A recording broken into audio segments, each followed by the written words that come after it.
Welcome to Tutorial Master channel. Our channel will bring you various subject matters to fulfill your educational needs as a series of videos.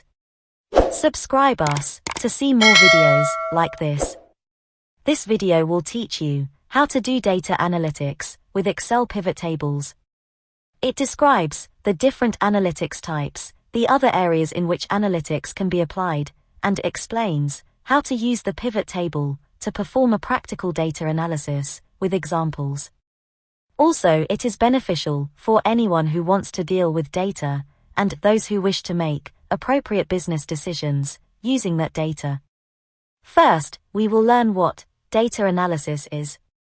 In this video, you will learn what data analytics is, different data analytics scenarios, types of data analytics, and the benefits of analytics.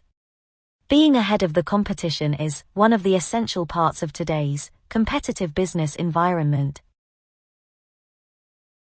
This requires doing a comprehensive market analysis and understanding the changing business trends relevant to the business. Analyzing these data can lead to recommendations for effective business decision-making. Data analysis is the process of processing raw data and obtaining meaningful information from it. Data analysis can be used to make fact-based decisions.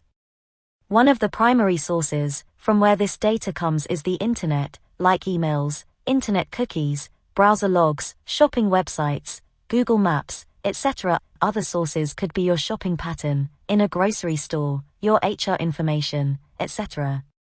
Let us now try to understand data analytics with a few simple examples. Let us take the first example from our daily lives. We watch various programs on TV, and we have a preference for it. How do these TV broadcasters decide what to broadcast in their prime time, as well as at other times? Their data analytics collect a large amount of data through various social platforms, such as viewer information, likes and dislikes, and age group. After analyzing these data, it is possible to understand the public demand that needs to be met. In the same way, after studying their needs in terms of data usage and customer call frequency, telecom companies offer their customers the best offers. Analytics can also be used in the form of performance analytics in administrative areas such as human resource management. To this end, timely feedback or corrective action is taken to improve the employee's productivity after monitoring the employee's performance relative to the business expectation. It enhances the business. When you look for a shopping website, it often shows you the most suitable shopping recommendations. This is the result of using data analysis, such as age, gender, country, search history, and purchase history. Therefore, data analytics can be used in all sectors, such as manufacturing, retail, healthcare, finance, human resources, supply chain, etc. Now you can see some examples of data analytics. Data analysis can be classified into the following four categories: predictive analytics, descriptive analytics, diagnostic analytics, and prescriptive analytics. Let us now briefly consider each of these analyses. Descriptive analytics is a statistical method that is used to search and summarize historical data in order to identify patterns or meaning. In other words, descriptive analytics is the use of data extraction techniques to break large amounts of data into smaller and more meaningful information. This is an excerpt from data from the past that provides an answer to what has happened. For example, when you visit a shopping website, a lot of your information, such as your shopping style, shopping history, gender, nationality, preferences, etc., is stored in the database from the seller. This is just raw data, and with the help of analytics, you can draw patterns related to the user's activities by analyzing. This is easy to use to give you better recommendations the next time you visit the site. Diagnostic analytics is a form of advanced analytics that examines data or content to answer the question, why did it happen? It is characterized by techniques such as drill down, data discovery, data mining, and correlations. Diagnostic or inquisitive analytics help determine the factors and events that led to the outcome. You can diagnose the data and see what worked and what did not work in your social media marketing campaign, based on the number of posts, reviews, followers, and so on. Predictive analytics is a statistical method that utilizes algorithms and machine learning to identify trends in data and predict future behaviors. Predictive analytics can take both past and current data and offer predictions of what could happen in the future. This identification of possible risks or opportunities enables businesses to take actionable intervention in order to improve future learning initiatives. For example, it can be used to identify trends in sales activity and to predict a customer's behavior and buying pattern. This can thus help the retailer to be prepared and work towards customer demands in the future. Prescriptive analytics is a statistical method used to generate recommendations and make decisions based on the computational findings of algorithmic models. Many solutions make it easy to choose the best option, and therefore effective business decisions can be made by prescriptive analytics. For example, using prescriptive analytics, the health sector can determine how much money should be invested in new facilities and equipment based on the people's health trends in the country. Now, as we have studied the different types of analytics, let us look at their benefits. To make it easier for the customer to suggest exactly what they want, you need to have a good amount of data that describes the customer's needs so that the customer can have better communication. Depending on the customer's needs, you can redevelop or modify your product by studying the facts and figures obtained from customer feedback or surveys. You need to do an in-depth risk analysis before making a significant change in the business process. With this, you must predict the impact of the change to ensure that the change will bring the desired results. You can customize your website. These days, major shopping websites offer recommendations based on shopping style, age, gender, location, etc. It helps to calculate wear and tear on equipment in a production unit and predict when they will fail. This can be taken as an example of proper monitoring. Hence, a cost-effective replacement strategy and lesser downtime can result in big savings by cutting down the maintenance cost. Listed here are just a few of the many benefits of analyzing data. Comment below your opinions, it matters to improve content quality. If you think this video is helpful, please share it with others. Now we are going to talk about why Excel is considered to be the preferred application for data analytics and the introduction to Excel PivotTables. Excel is an excellent tool for data analysis. It is an excellent tool for data analysis and visualization, as well as user-friendliness. Let's find out how to use PivotTables to perform business data analysis. Properly analyzing the data will help you make good business decisions. The most challenging time to focus on the data that will help you find the answer to your query is when you have large data with thousands of rows and columns. An Excel pivot table makes data easy to comprehend, helps summarize a massive chunk of data, helps visualize data in a better way, and draws trends and patterns out of that. Calculations can be easily done and quickly using the predefined functions in pivot tables. It can rearrange data and answer various questions. These can help you by recommending and then automatically creating pivot tables for your data. Pivot tables can be used to analyze and present data summaries. In Excel, you can find the pivot table options under the Insert ribbon in the Tables panel.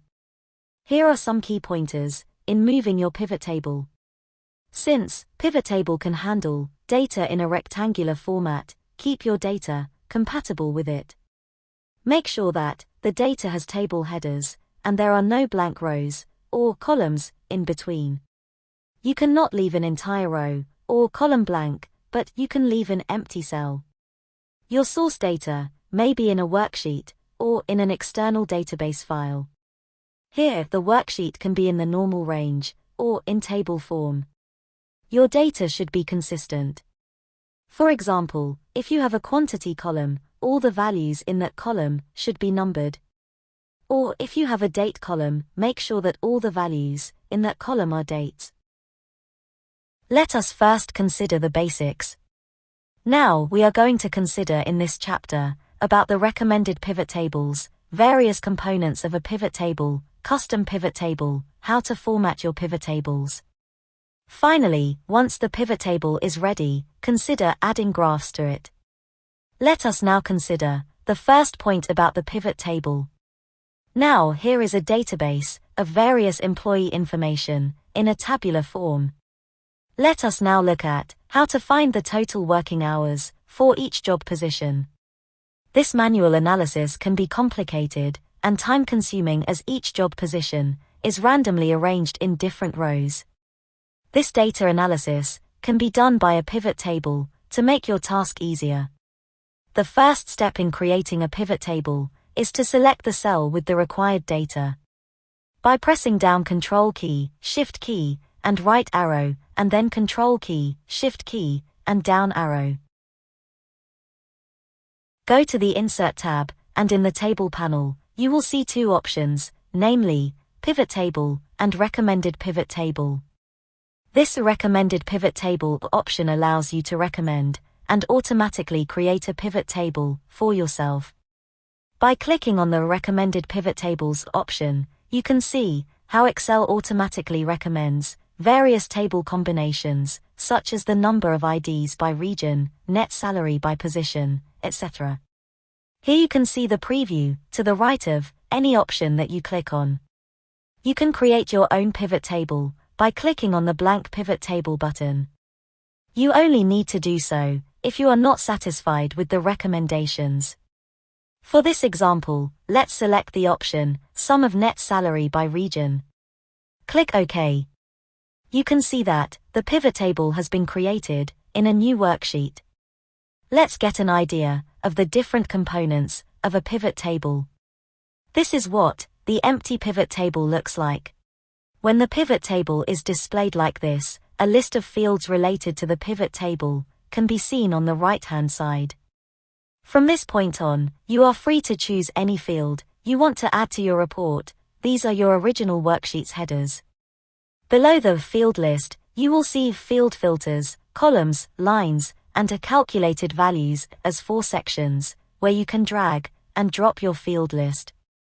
At this point, if you select one of the pivot table field lists and put it in the row area, each unique value in that field becomes a row. Also, if you want to remove a field from the list, uncheck it from the pivot table field list. Similarly, if you select one of the pivot table field lists and put it in the column area, each unique value in that field becomes a column. Adding a pivot table field list to the filter area, doing so will help you filter your report as needed based on each component in the field. Here the value field helps you to make quick calculations for the selected field based on your needs. You have the freedom to create your own pivot table at any time in Excel, and will only do so if you are not satisfied with what Excel recommends.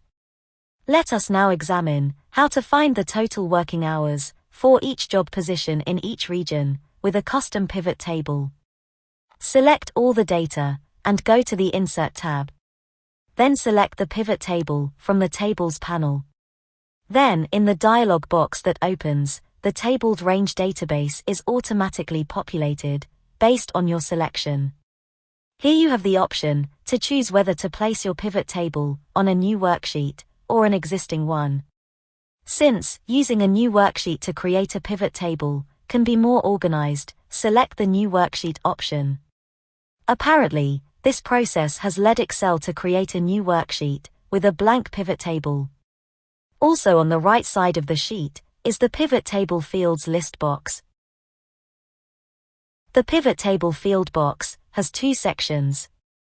The first part is the field section at the top right, so that you can select the desired field. In the second part, at the bottom right is the Area section, which allows you to arrange the fields as desired to display on the pivot table. Now, the important thing to remember is that if you click anywhere outside the pivot table field list will disappear, and to retrieve it, you must click anywhere on the pivot table. Then the pivot table field list will appear again in the same location. Now, to determine our region-wise working hours, we need to drag the designation field to the rows area and drag the region field to the columns area. Then drag the working hours field to the calculated values area. This model works just like any other spreadsheet. For example, here we can change the color of the letters and align them, as well as format the numbers if required. Now, suppose you want to determine the total number of employees in each region instead of hours. You must first change the sum of working hours to a count of working hours. To do this, first, go to the Calculated Values area and click on Sum of Working Hours. Now click on its value field setting. In the box that appears, click on Count and click OK. Now you can clearly see that the sum has been changed to give the number of employees in each region under each post. The critical thing to know is that pivot tables have a few shortcomings, but they are not significant. That is, the pivot table summary is not automatically updated if any changes are made to the source data.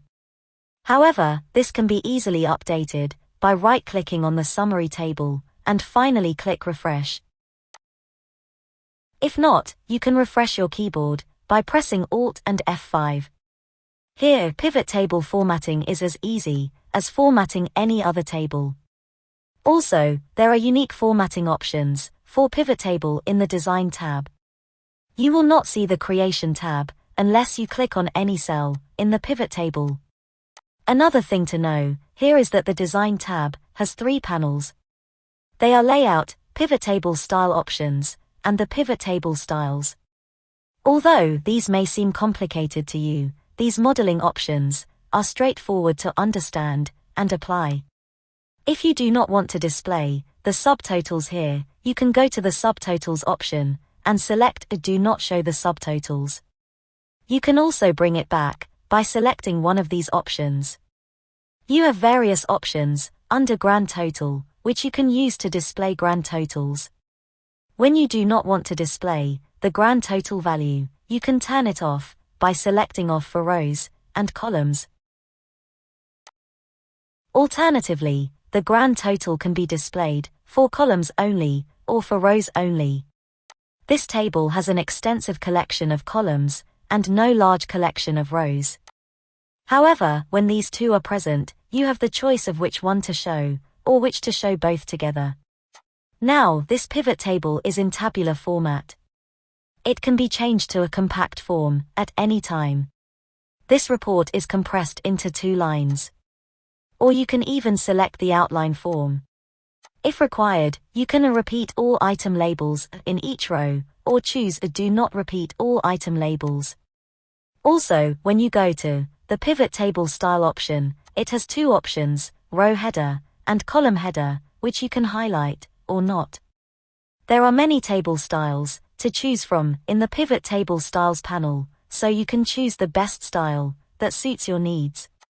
At the moment, our pivot table is well prepared, and we can add a chart to make the information better understood and more attractive to the viewer. First, click on any cell in the pivot table, then go to the Insert tab and click on the Pivot Chart option in the Chart panels. Here you will find a number of different chart options that are more suitable to choose from, so let us select the column chart for this dataset. Here you can see the preview on the right-hand side when selecting your chart, and now choose the column chart and click OK. Here the column chart is also included in the worksheet with the pivot table. Here the column chart has category filters so that you can easily filter the items. When you apply the filters in the column chart, those changes will be applied automatically in the pivot table as well. Here, the chart automatically updates as you move your items into the pivot table area. Subscribe us to see more videos like this. Comment below your opinions, it matters to improve content quality. If you think this video is helpful, please share it with others. Let us now consider how to group your data, or how to group items in a pivot table. Let us now understand the basic concept of data grouping. A more refined analysis can be done by isolating a subset of the given data and grouping a data. Mainly, there are three most common grouping examples: grouping by date or time items, grouping by numeric items, grouping by selected items. Let's consider this based on the employee data we have.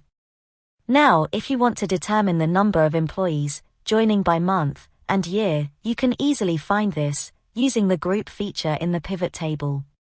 Select the required data and create a pivot table.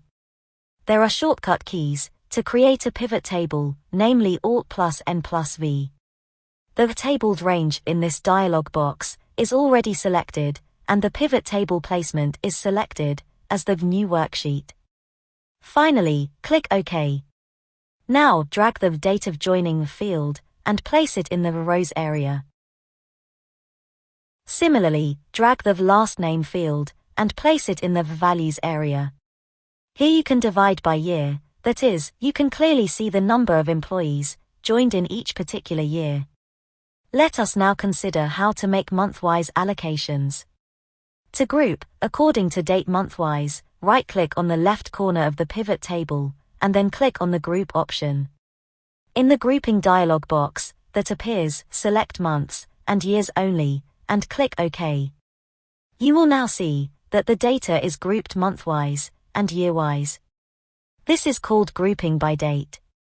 Let us now consider how to group the net salary by $1,000 using the same set of data used earlier. To do this, create a pivot table using the steps previously taken. As before, you can create the pivot table by selecting the desired data and using the Alt+N+V shortcut keys. In the Create Pivot Table dialog box that appears, both the Select Table or Range and a placement of the pivot table options are already selected as required. So now click OK. First, drag and drop the net salary field to the rows area, then select the net salary field again and drag it to the values area. The net salary calculation can be done by changing the calculated value field to count. How to do this has been discussed before. Right-click on the value field, select a value field setting, select Count in the dialog box that appears, and click OK. To group this data, right-click on the row field and select the Group option.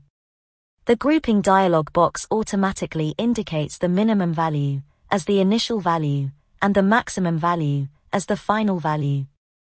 Uncheck the boxes to enter the values you want.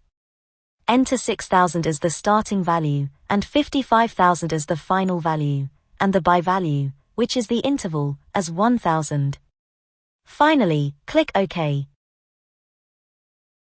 Can be seen here the count for each interval class. This can be done by checking the sum of the net salary by changing the value field settings to sum. Now suppose you wanted to determine the distribution by percentage at each interval class, where all you have to do is drag the net salary to the calculated value area. Right-click and go to a value field setting, and then go to the Show Values as a tab in the open dialog box. Click on the Show Value as a drop-down, select a percentage of grand total, and finally click OK. This way, you can group by numbers. Now with the Filter option in the pivot table, we will further analyze which designation falls under which class interval. Since the net salary is already grouped by 1,000 intervals, let's drag the designation field to the Filters area. In the first row, you can see how the designation field filter was added. Here you can select the filter as you want in column B. Now we drag the region field to the filter area to add another filter. Now you can see multiple filters here. This helps to make decisions, that is, for example, the number of sales executives falling in each interval class in the East region. This is grouping by selection. Let us now focus on three main points when considering custom calculations. That is, understanding the concepts of custom calculation, knowing how to add a calculated field, and finally examining how to add a calculated item. Now, first of all, let us understand the concept of custom calculation in the pivot table. Sometimes, it is necessary to change the way the data is displayed in the pivot table. You can use the custom calculation feature for this. Now, based on the data we have, let's look at the net salary for each designation across different regions. First of all, you need to go to Insert and create a pivot table as before for this data. Then drag the designation field to the row area. Drag the net salary field to the value area, and the region field to the column area. What can be seen here is that the table shows the sum of the net salary for each region. When you want to show a percentage, all you have to do is right-click on the table, select a Show Value As, and then select Presentation of Grand Total. Now, if you look closely, it seems that the representation has changed. In the same way, there are more options to change the representation of data. Once the pivot table is set up, you can add a calculated field and a calculated item. The calculated field helps create a new field in the table, and the pivot table to perform calculations based on its other fields. Consider the pivot table with the employee net sales figures and the employee list. If the net sales amount is more than 100,000, we calculate each employee's incentive based on the net sales amount. 0.75% of net sales should be given to employees as an incentive, otherwise, incentives will not be given. To do this, an additional field is added to the pivot table, which can be done with the calculated field feature's help. First, click on the pivot table. Now go to the Analyze tab and click on a calculated field in the Field, Items and Sets, and the Insert Calculated Field dialog box will open. Now there, type incentive in front of the name. Enter the formula in the formula text box as equal to, if condition, open parentheses, chooses the net sales from the field box. Greater than 100,000, on here, and the value, if the condition is true, that is net sales, multiplied by 0.75, here, enter the value, if the condition does not hold true, that is 0, close the parentheses, click OK. By now it can be seen that a new field has been added with the number of incentives. This can be applied anywhere. However, it is essential to note that the figures shown, the grand total, and the sum of incentive fields, are not the actual grand total of the calculated incentives. It is the same as calculating the grand total of net sales, made in other ways. Let us now consider the calculated items. The example provided by a pivot table summarizes sales data for each region, North, South, East, and West. Assuming that an organizational change has taken place, let us assume that the Western and Northern regions are now merged into a new region called the Northwest. Making changes to the source data and replacing all instances in the Northwest, North, and West is another way in which this change can be reflected. There is another way to do this, using the calculated item feature, which is to add a new item in the regions field, then click on any item in the regions field. Now go to the Analyze tab and click on Fuse Items and Sets, then click on Calculated Item. Then, you will get the Insert Calculated Item dialog box. Enter Southeast in the name field. Now let us enter the relevant formula in the formula text box. In the fields box below, region is already selected, and the items are shown on the right. Now let's start writing the formula. First, use the equals sign and select a north in the item box. Then click on Insert Item, now add the and mark, select West, and click on Insert Item, and finally click on OK. A new item from the Northwest has been added to the region field, but this changes the grand total value calculation, and it is incorrect. This is because sales figures in the North and West have double counted. This can be corrected by manually filtering the pivot table to remove duplicate regions. It is now clear that grand total value reflects an accurate value. To delete a calculation item from the pivot table, go to the Insert Calculation Item dialog box. In the name drop box here, select Northwest as the desired calculated item. Now click on Delete, and then click on OK. At this point, it is clear that the calculated item has been removed from the pivot table. Here it is important to have an understanding of the calculated items and the limitations that come with it. Here the calculated item, film, cannot be moved to the report folders area. Also, multiple field copies cannot be added to the values area. It's better to make changes in the source data and bring them to the pivot table to avoid possible slowdown of the pivot table when using calculated items. Subscribe us to see more videos like this. Comment below your opinions, it matters to improve content quality. Let us now consider slices and its features. Here you will learn about the slicer concept and its features. Filtering takes only the data that is needed from a large chunk of data and focuses only on a specific set of data that needs further analysis. The filter feature helps to reduce the data in a pivot table to the required information. Slicers are called optical filters. In the Excel 2010 version, slicer can only be added to a pivot table. The ability to add a slicer to a pivot tables as well as regular tables has been provided in Excel 2013 and later. To make data filtering easier and faster, the slicer contains a set of buttons. Based on the data available here, suppose we wanted to analyze net sales for different regions, done by each salesman. Using slicers is an excellent solution to make this quick and easy. Click on the pivot table. Then go to the Analyze tab and click on Insert Slicer. The Insert Slices box will appear. Now click on Salesman and Region to add some slices, and click OK.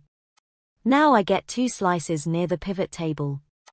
Going to the pivot table field is also an excellent way to add 1 or more slices. Right-click on the field you want to add as slicer, and select Add as Slicer, and click on it. You can add more slices by repeating these steps. Now click on Region Slicer to see net sales in the northern region. Then, if you want to see the net sales of a Richards in the eastern region, click on the name Richards in the Salesman slicer.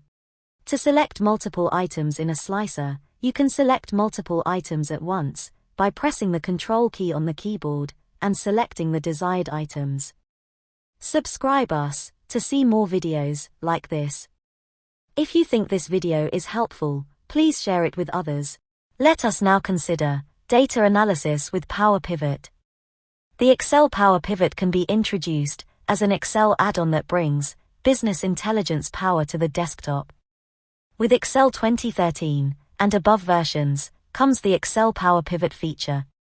Analyzing data from different sources, such as spreadsheets, custom reports, and from different sources, such as the cloud or your local database server, is called data analysis. Here, integrating all the heterogeneous data makes it is a challenge to make the best decision. This can be done using a PowerPivot, bringing the multiple datasets together at one place and working on relevant data. With the help of Excel PowerPivot, you can work with a large number of datasets. An important feature of Excel PowerPivot is its ability to integrate data from different sources. Here you can create connections between data from different sources, such as SQL Server, XML, Microsoft Access, or Cloud. It helps create an analytical dashboard. You can create visually appealing data analytics models in the form of pivot tables, pivot charts, charts and tables, 2 charts, 4 charts, flatten pivot tables, etc. It makes calculations easier and faster. Excel 2013 and later versions only include the PowerPivot feature. Let us first know how to install the PowerPivot add-on. First, go to File. Click Options and click Add-ins in the Excel option dialog box. Now at the bottom, select the COM add-ins in the drop-down next to the Manager and finally click the Go button. Then select Microsoft PowerPivot for Excel in the COM add-ins dialog box and click OK. Now it looks like the PowerPivot tab has been added as a new tab on the ribbon. Now to understand how PowerPivots work, let us consider a simple function. Let us now consider this example with the help of a workbook with 2 worksheets. Here, one worksheet contains employee data, and the other worksheet contains sales data. Now, if you need a single table containing the information in both tables, the best solution to create it is to use a PowerPivot. To do this, first, go to the sales datasheet, and then click on the PowerPivot tab, and click on Manage there. The PowerPivot window will open. Now click on the table, and then click on Add to the Data Model in the panel. This will add the table to the PowerPivot window. Do the same with the employee datasheet. First, select a cell, and then click Add to the Data Model in the Table panel. At this point, both the sales data table and the employee data table have been added to the PowerPivot. Now click on the Pivot Table. In the Create Pivot Table dialog box that appears, select the new worksheet, and click OK. Now a blank table has been created for a new worksheet. Now, if we look at the Pivot Table field box, we can see that both the tables have their respective fields.